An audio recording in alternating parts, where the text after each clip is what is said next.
This is Sarah Everard, captured on CCTV just moments before she goes missing. She's on her way home from visiting a friend, but Sarah never makes it home that evening. As police search using ANPR and CCTV footage, they notice the same vehicle appearing multiple times in different locations along Sarah's route. Is this car the link to Sarah's disappearance? As detectives begin to double down on the case, what they find is so heinous, it shocks a nation and sparks a national outcry. Sarah Everard was a young, dynamic 33-year-old. Originally from York, she had moved to London and lived in the Brixton area. Her family and friends described her as fun, lively, and with an amazing sense of humor. She was streetwise, not gullible or naive. Sarah had a successful career as a marketing executive for a digital media agency. Her boyfriend, Josh, was a senior marketer and also lived in Brixton. The two had been dating for a while and were described as being madly in love and happy together. Sarah was saving up to buy a house, and she and Josh had plans to get married and have children one day. On Wednesday, the 3rd of March 2021, Sarah visited a friend in Clapham Common. Security camera footage shows Sarah walking to Clapham in the early evening. En route to her friend's house, she stopped to buy a bottle of wine in Brixton. At around 9 p.m., Sarah returned home, choosing the 50-minute walk over taking a taxi or public transport. This wasn't unusual for her, as Sarah was very active. As she walked, Sarah called her boyfriend and they chatted for about 15 minutes. They planned to meet the next day. The conversation ended at around 9:28 p.m. Around the same time, she was captured on a doorbell camera walking on Pointers Road towards Tulse Hill, a well-lit arterial street with lots of residential properties. And then, Sarah vanished. The following morning, Sarah's friends became concerned when she hadn't texted to say she'd got home. She didn't attend a scheduled meeting with a client that morning, and she wasn't responding to her boyfriend's texts. All of this was highly out of character for her. Sarah's partner, Josh, went to her flat in the early evening looking for her, but there was no answer. Knowing something was very wrong, he went to the police and reported Sarah as missing. The case began to gain momentum as social media appeals spread and friends posted missing person flyers around Clapham.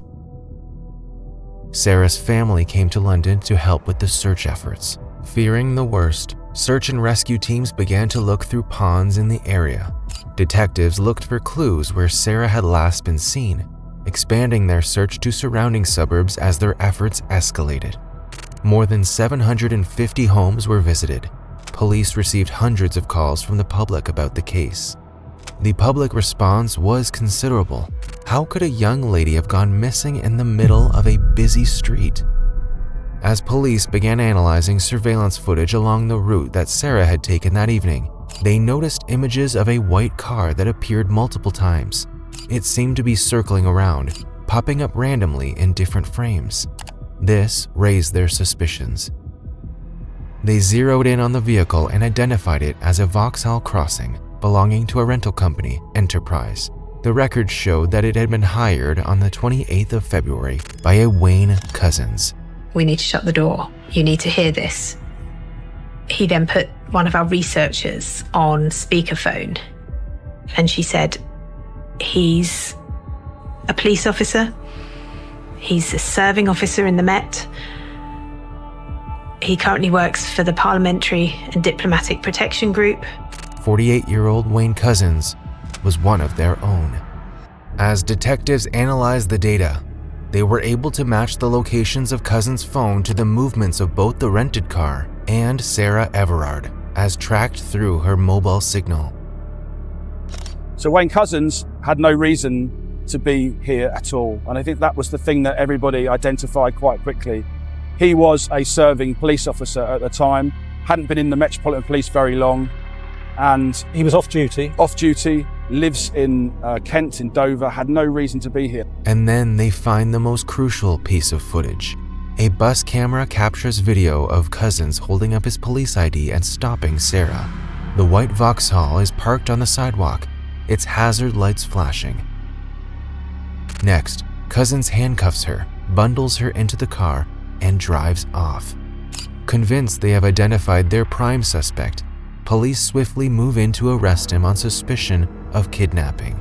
They visit his house in Deal, where the father of two is visibly shocked to see them.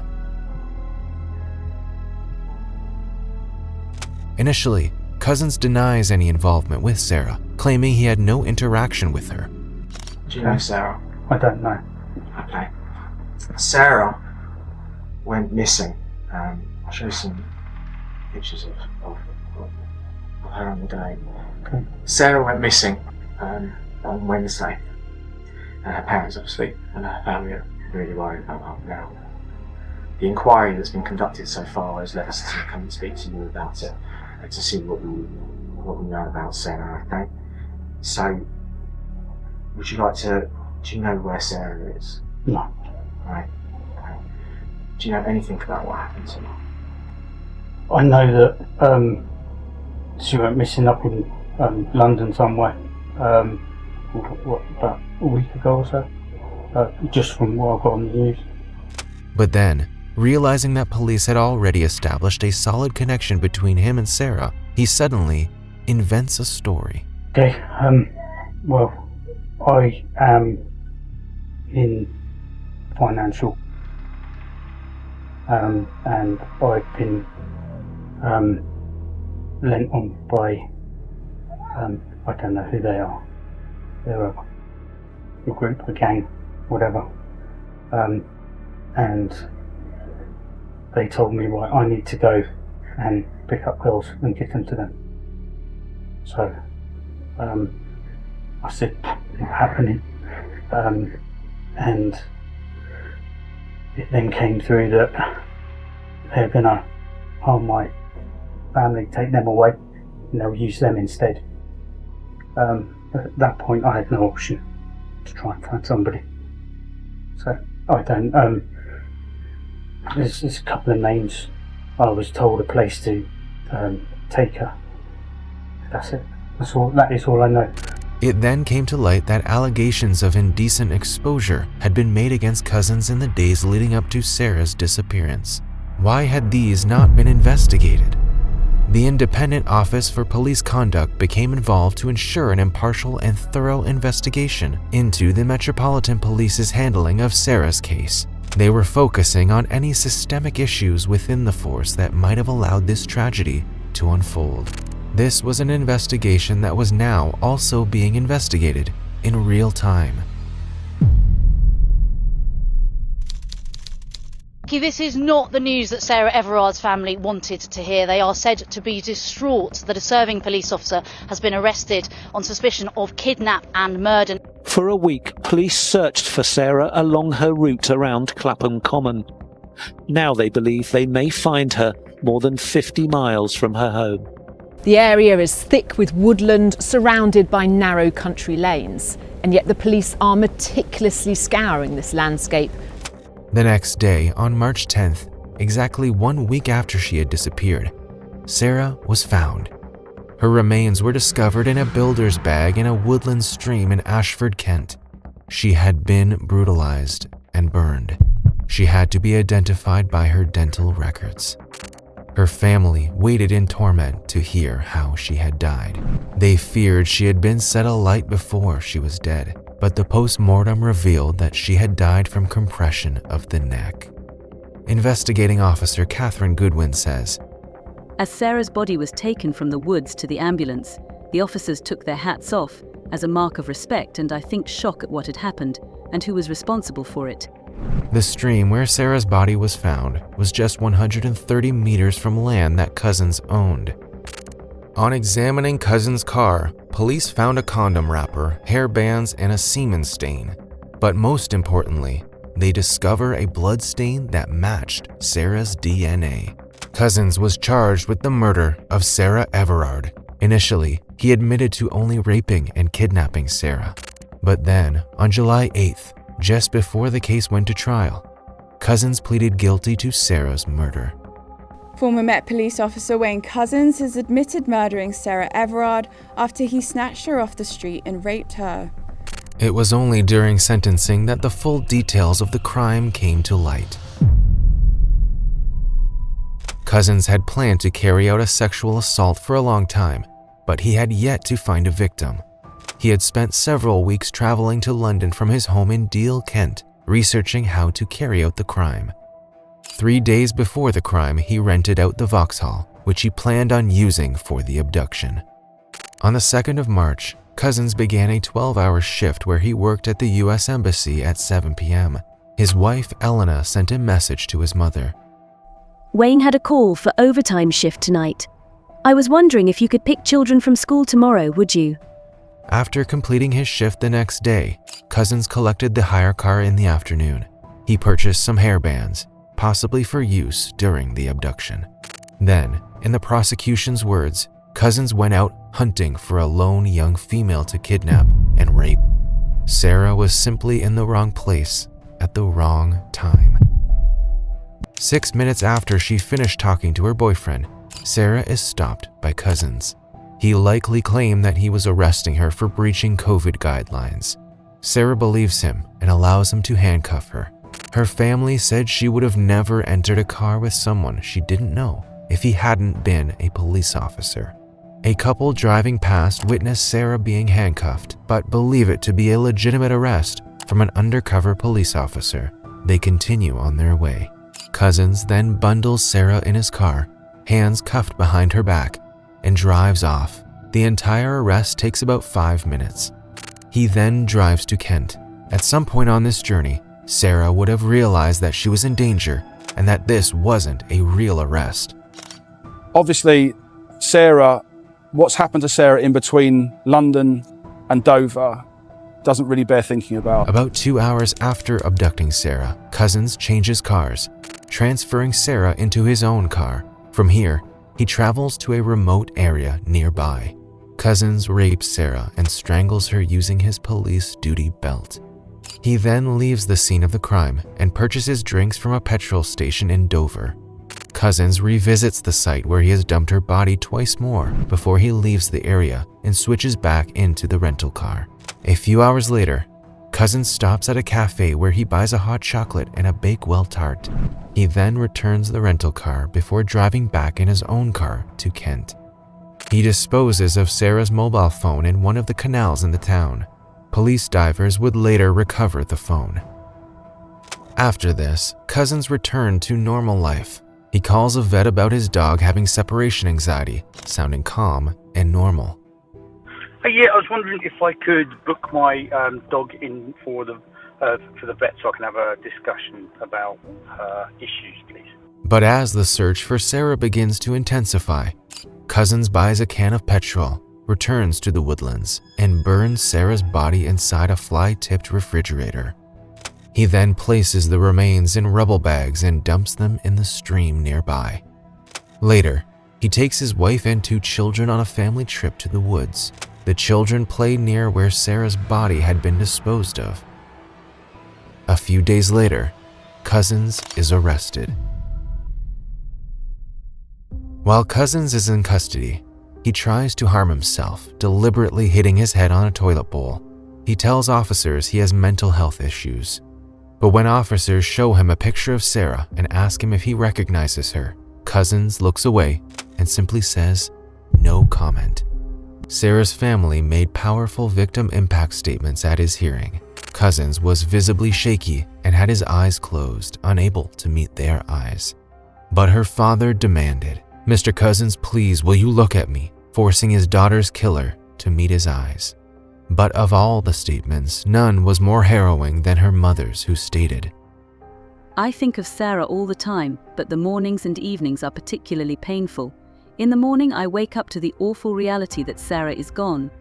In the evenings, at the time she was abducted, I let out a silent scream, "Don't get in the car, Sarah." Don't believe him. Run. On September 30th, 2021, Cousins was sentenced to a whole life sentence, which means that he will never be considered for release. At the time of his sentencing, only 60 other prisoners in the UK were serving whole life sentences. His wife, Elena, watched silently through a remote court feed as her husband was sentenced.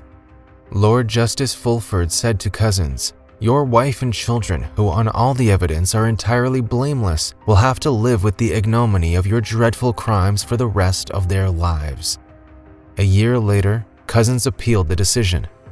It was rejected by the Court of Appeal. Since the abduction and murder of Sarah, disturbing revelations about Wayne Cousins' past have come to light. They have raised questions about the Metropolitan Police's vetting process and why allegations against Cousins had not been thoroughly investigated. We believe that Sarah died because he was a police officer. She would never have got into a stranger's car. The words of Sarah Everard's family today, as the report found the man who abused his position to murder her could and should have been stopped. Last night there were dramatic developments when the Metropolitan Police announced one of its own serving officers was being questioned about her disappearance. Wayne Cousins used his police warrant to stop and convince the 33-year-old she was under arrest as she walked home. Instead, he kidnapped, raped and murdered her. The Angiolini inquiry today found that he'd moved seamlessly between forces without thorough vetting, with red flags missed or ignored.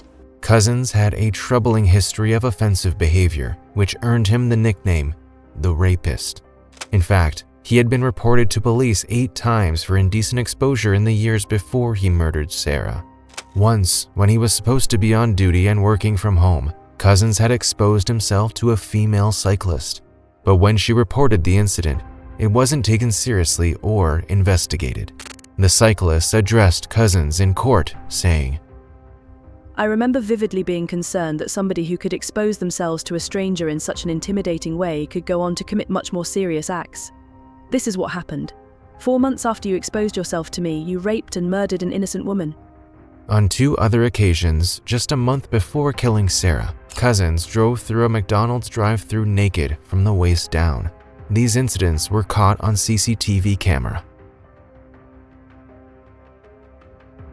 One of the women said, "This indecent exposure incident was reported on the Sunday. I had no one contact me or ask for a statement. It was only after Sarah's murder that I became involved. If he had been held accountable when we had reported the crime, we could have saved Sarah." None of these incidents had been investigated properly. Had police taken these complaints seriously and acted on them, it's possible that Sarah's tragic fate could have been prevented. In March of 2023, Cousins was sentenced to 19 months after pleading guilty to 3 offenses of exposure. While this makes no difference to Cousins' life sentence, it gives closure to the women impacted by his actions. The independent Angiolini inquiry was commissioned to uncover how Cousins had been able to abduct, rape, and murder Sarah Everard. Part 1 of the report was published on January 29, 2024, and makes 16 recommendations aimed at preventing similar incidents from happening again.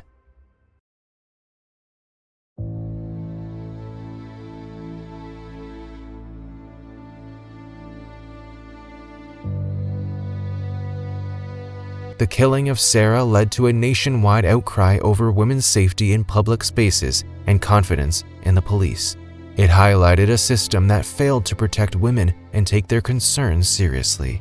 Many women shared their own experiences of harassment and feeling unsafe in public. Vigils were held across the UK, most notably in Clapham Common, near where Sarah was abducted.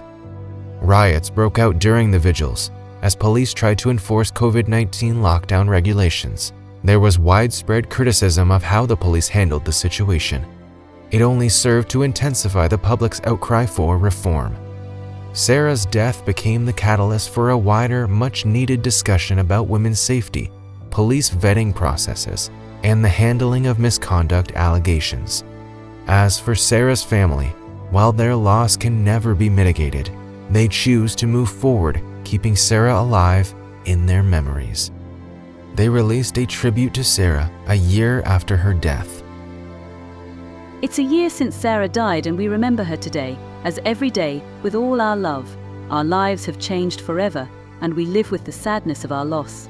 Sarah was wonderful, and we miss her all the time.